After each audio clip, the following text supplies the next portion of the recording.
మన ప్రభు రక్షకుడైన యేసుక్రీస్తు నామంలో ఈ కార్యక్రమాలు వీక్షిస్తున్న మీ అందరికీ హృదయపూర్వకమైన వందనాలు తెలియజేస్తున్నాం. దేవుని పరిశుద్ధ లేఖనములో నుంచి కొరింథీయులకు రాసిన మొదటి పత్రిక 10వ అధ్యాయము 13వ వచనాన్ని చదువుతున్నాం. ఇక్కడ సాధారణముగా మనుషులకు కలిగిన శోధన తప్ప మరి ఏదియూ కూడా మీకు సంభవింపలేదు.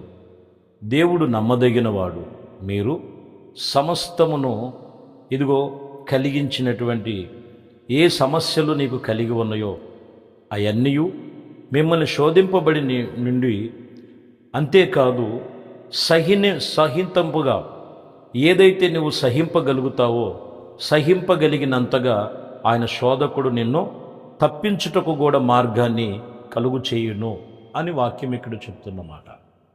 ఇక్కడ మనం చూస్తే సాధారణముగా మనుషులకు కలిగే శోధన తప్ప మరి ఏదియూ కూడా మీకు సంభవింపలేదు.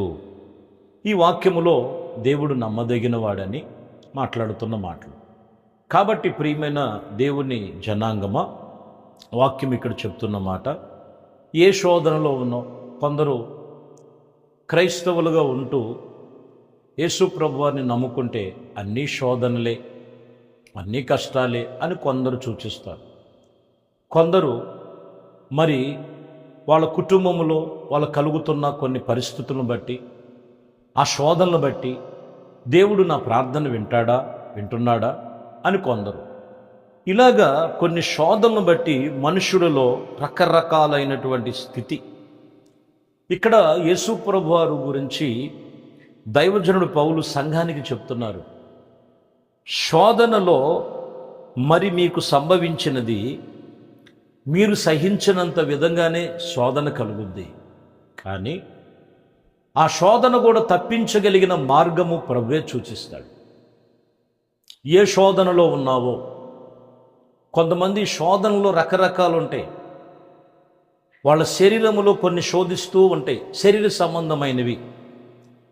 మరి కొందరిలోనేమో మరి వ్యతిరేకంగా మరి దేవునికి విరోధంగా చేస్తున్నటువంటి పనుల్లో శోధన కలుగుతూ ఉంటాయి. మరి కొందరిలోనేమో ప్రార్థన చేస్తున్నప్పుడు కొన్నిసార్లు శోధన కలుగుద్ది. ఆ శోధన జయించాలంటే నువ్వు మెలకువగలిగి ప్రార్థన చేయమని ప్రభు చెప్తారు. మరి కొందరిలో సాతాను కొన్నిసార్లు ఏబుని శోధించినట్లుగా శోధిస్తూ ఉంటారు. ఈరోజు నువ్వు ఏ శోధనలో ఉన్నావో ఒక్కసారి నువ్వు జ్ఞాపకం చేసుకో. ఏ శోధన ఉన్నది, శోధన వచ్చినంత మాత్రాన నీ ప్రార్థన వినట్లేదు, లేకపోతే నీ ప్రార్థనకి జవాబు రాదేమో అని నువ్వు అధైర్యపడాల్సిన అవసరం లేదు. కానీ 2 పేతురు రాసిన పత్రికలో 2వ అధ్యాయంలో 9వ వచనంలో, భక్తులకు శోధనలో నుండి, భక్తులలో ఉన్నటువంటి భయభక్తులతో ఉన్నటువంటి వారు శోధనలో నుండి తప్పించుటకు దుర్నీతి పరులు ముఖ్యముగా మరలించుటకు దురాశ కలిగి శరీరానుసారముగా నడుచుకొనుచున్న వారు ప్రభుత్వాన్ని నిరాకరణ చేస్తున్నారు. ఇక్కడ దైవజనుడు పేతురు చెప్తున్నారు, ఇదిగో భయభక్తులు కలిగిన వారికి శోధనలో నుండి తప్పించుటకు దేవుడు మార్గాన్ని సూచించాడు. కానీ కొన్ని దుర్నీతి పరులు ముఖ్యముగా మరలించటానికి దురాశ కలిగి శరీరానుసారముగా నడుచుకున్నటకు ఏం చేస్తున్నారంట? ప్రభుత్వాన్ని నిరాకరిస్తున్నారు. ఏంటిది ప్రభుత్వం అని అంటే, పరిశుద్ధ గ్రంథము నిబంధన చేసినటువంటి దేవుని వాక్యమును బట్టి నిరాకరిస్తుంటారు. వాక్యాలు వింటుంటారు, వాక్యం చదువుతుంటారు, కానీ వాక్యాన్ని నిరాకరిస్తూ ఉంటారు. అంటే పక్కన పెట్టటం, ఏం పర్వాలేదులే, నేను ఇది చేస్తే పొరపాటు ఏముంది, కొద్దిగే కదా, ఇది చిన్నదే కదా. దేవుని వాక్యాన్ని మనం ఎక్కడా నిరాకరించకూడదు. దానివలన శోధన కలిగేటువంటి ఎక్కువ అవకాశాలు కలుగుతున్నాయి. అందుకని భక్తులకు శోధన నుండి తప్పించటానికి దేవుని యొక్క సన్నిధి మార్గము తోడుగా ఉన్నదే. కానీ వాక్యాన్ని మనము నిరార్థకము చేయకూడదు. నిరాకరించటం, దేవుడు చెప్పిన మాటలు వినకపోవటం, దేవునికి విరోధముగా చేయటం వలన కొందరిలో శోధనలు సంభవించునని దైవజనుడు పేతురు ఇక్కడ చెప్తున్నాడు. కాబట్టి నీ శోధనలకు గల కారణం ఏంటంటే, వాక్యం విని వాక్యము చేత నడుచుకున్నప్పుడు ఆ శోధనలో నువ్వు జయించగలుగుతావు. లేదా వాక్యాన్ని నిరాకరించినట్లయితే శోధించబడుతున్నటువంటి కొన్ని పరిస్థితుల్లో ఉన్నావని జ్ఞాపకం చేసుకోవాలి. దశలోనికి రాసిన మొదటి పత్రికలో 5వ అధ్యాయం 24వ వచనంలో మీరు చదువుతున్నాం, మిమ్మలను పిలిచినవాడు నమ్మదగినవాడు గనుక అలాగున చెయ్యండి. ఎలాగ చేయాలి?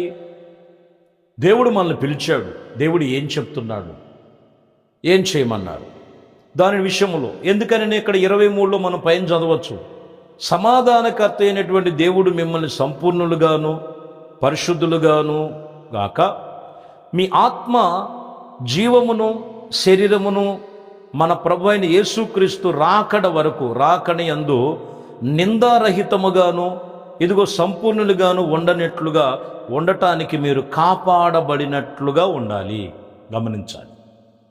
ఇక్కడ మనం గమనించినట్లయితే మిమ్మల్ని పిలిచిన వాడు నమ్మదగిన వాడు గనుక అలాగున మీరు చెయ్యాలి. ఎలా చెయ్యాలి? సమాధానకర్త అయినటువంటి దేవుడు మిమ్మల్ని సంపూర్ణతలోనికి నడిపించబడి పరిశుద్ధులుగాను ఆత్మ జీవమును శరీర సంబంధమైన వాటిని ప్రతి విషయములో ఎక్కడ నీలోనికి రాకుండా ప్రభు రాకడ వరకు కూడా సంపూర్ణులుగా ఉండటకు మిమ్మల్ని మీరు కాపాడుకోవాలి. దేవుని వాక్యం చెప్తున్నమాట. లేకపోతే వాక్యం చెప్తున్నటువంటి విషయం ఏంటంటే శోధకుడు శోధిస్తూ ఉంటాడు, శోధనలు వెంబడిస్తూ ఉంటాయి. దేవుని వద్దన్నది, దేవుడు చేయొద్దన్నది ఎందుకు చేస్తున్నాం, ఎందుకు మాట్లాడుతున్నాం, ఎందుకు ప్రవర్తిస్తున్నాం? దానివల్ల కొంత శోధన. వెళ్ళొద్దన్న చోటికి వెళ్ళడం. పేతురుతో చెప్పారు, పేతురుతో ఎన్నో విధాలుగా యేసయ్య చెప్పారు. యేసుప్రభు వారు సెలవు వేసి ఆయన సమాధి చేయబడినటువంటి అప్పగించుకొని పునరుద్ధానుడిగా లెగుస్తానని చెప్పిన సంగతి మర్చిపోయి మరలా ఆయన విడిచిపెట్టిన వాటికి వెళ్ళినప్పుడు కొన్ని శోధనలు అక్కడ. మునుపటి గలిలయ ప్రాంతంలో ఏమీ రాత్రంతా ఎతికాం కానీ మాకు ఎంతో ప్రయాసపడ్డా ఏమీ దొరకలేదు. అదే పరిస్థితి పేతురుకి మరలా ఎదురైంది. ఏంటి శోధన? మరలా ప్రత్యక్షమై యేసుప్రభు వారు వారికి ఆహారాన్ని సిద్ధపరిచి నీవు నన్ను ప్రేమిస్తున్నావా, నన్ను ప్రేమిస్తున్నావా అని పలుమార్లు పేతురుని అడిగారే.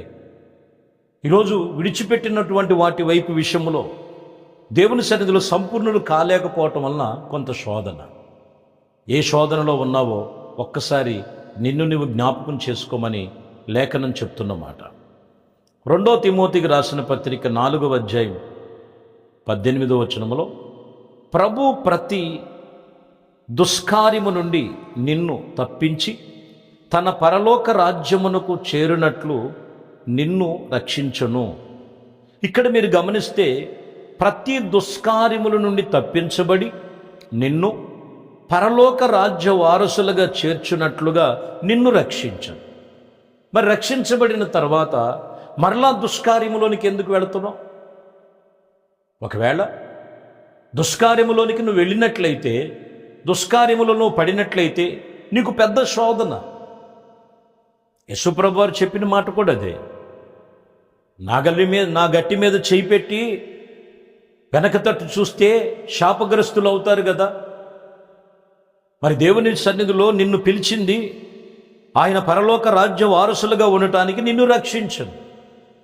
దేవుని వాక్యం చెప్తున్నమాట. అందుకనే తిరిగి మరలా వెనక్కి తిరగకూడదు, వెనక్కి తిరిగే అనుభవాలు ఉండకూడదు. వాక్యం చెప్తున్నమాట శోధన. ఎఫెసీయులకు రాసిన పత్రికలో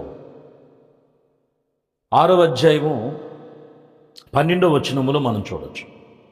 ఏలయనగా మనము పోరాడుచున్నది శరీరులతో కాదు కానీ ప్రధానులతోనూ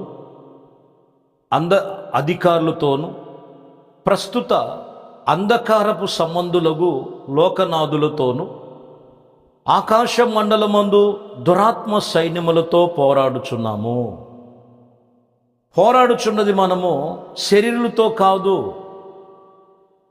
ఇక్కడ మీరు గమనించాలి. ఏమున్నదంట? దురాత్మ సైన్యములు ఉన్నాయి ప్రతి మనిషిలో. ఏదో ఒక మనిషిలో ఏదో ఒక రకంగా దురాత్మ సైన్యములో ఇదిగో వాళ్ళతో మనం పోరాడాలి. అందుకని ప్రభు ఏ మనిషి మీద కూడా కోపం లేదు, ఆయన ప్రతి ఒక్కరిని ప్రేమిస్తున్నాడు.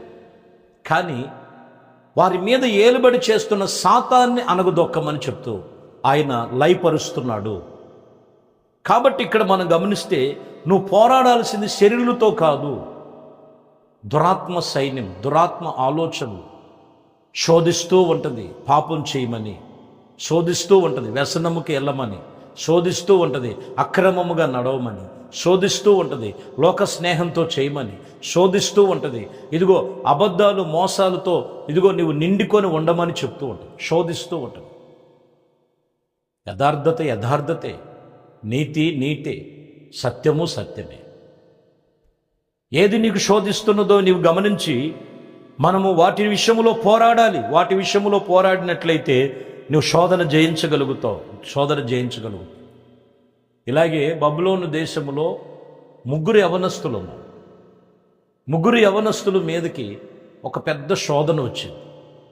ఈ శోధనలో వీళ్ళు చెప్పే మాట ఏంటంటే, మా రాజుగారు ఒక ప్రతిమను చేశారు, ఆ ప్రతిమకు మీరు మొక్కాలి, మీరు మొక్కితేనే, లేకపోతే దానికి పరిణామం ఏంటో తెలుసా? అగ్నిగుండం, మండుచున్న గుండములో మిమ్మల్ని వేయటమే ఇది ఆర్డర్ అని చెప్పినప్పుడు గొప్ప శోధన వచ్చినప్పుడు ఈ ముగ్గురిని రాజు దగ్గరికి తీసుకొచ్చారు. రాజు దగ్గరికి తీసుకొచ్చి, ఇదిగో వీరు మీరు చేసినటువంటి ప్రతిమకు మొక్కట్లేదు, వారు మీ మాటను ధిక్కరించారు అని ఆయనకి ఫిర్యాదు చేసినప్పుడు అక్కడ వారికి కలిగే శిక్ష ఏంటో కూడా ఆ రాజు నోట చెప్తున్నాడు. ఈ ముగ్గురు ఏమంటారు చూడండి, దానియేలు గ్రంథంలో 3వ అధ్యాయంలో 17వ వచనంలో మనం చదివితే, మేము సేవిస్తున్న దేవుడు మండుచున్నటువంటి వేడి గుండము కలిగినటువంటి ఈ గుండములో నుండి మమ్మల్ని తప్పించి రక్షించుటకు సమర్థుడు, మరియు నీ వశమును పడనీయకుండా ఆయన మమ్మల్ని రక్షించును. చూసారా? ఖచ్చితంగా చెప్తున్నారు. ఎదురుగుండా ఏమున్నదంట? అగ్నిగుండం అనేటువంటి పరీక్ష, శోధన.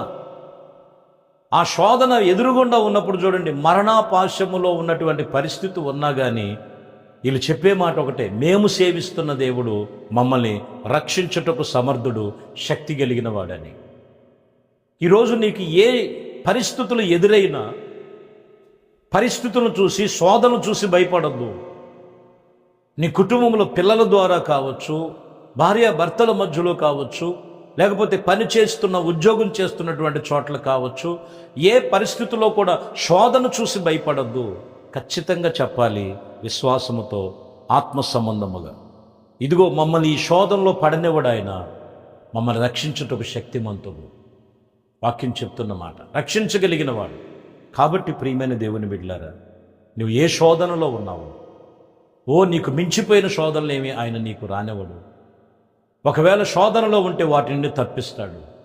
2, శోధనలో పడటానికి గల కారణం ఏంటంటే వాక్యం చెప్తున్న మాట, ఇదిగో వారిలో ఉన్నటువంటి సమస్త విషయమైనటువంటి దుర్నీతి, శరీర సంబంధమైనటువంటి బలహీనతల వలన వారు శోధనలో పడతారు. కాబట్టి మనల్ని పిలిచిన వాడు నమ్మదగినవాడు. కాబట్టి ఆ నమ్మదగినటువంటి ప్రభు అయిన యేసుక్రీస్తునందు భయభక్తులు కలిగి, ఏక మనస్సు కలిగి, ఏక ఆత్మ కలిగి దేవుణ్ణి మనం సేవించగలిగితే ఏ శోధనైనా, నీవు ఈ క్షణములో శోధనతో నువ్వు వాక్యం వింటున్నావేమో, ఆ శోధన నుంచి తప్పించగలిగిన సమర్థుడు, శక్తి కలిగిన దేవుడు, ఆయన వైపు నీ మనసు నిలుపుకో.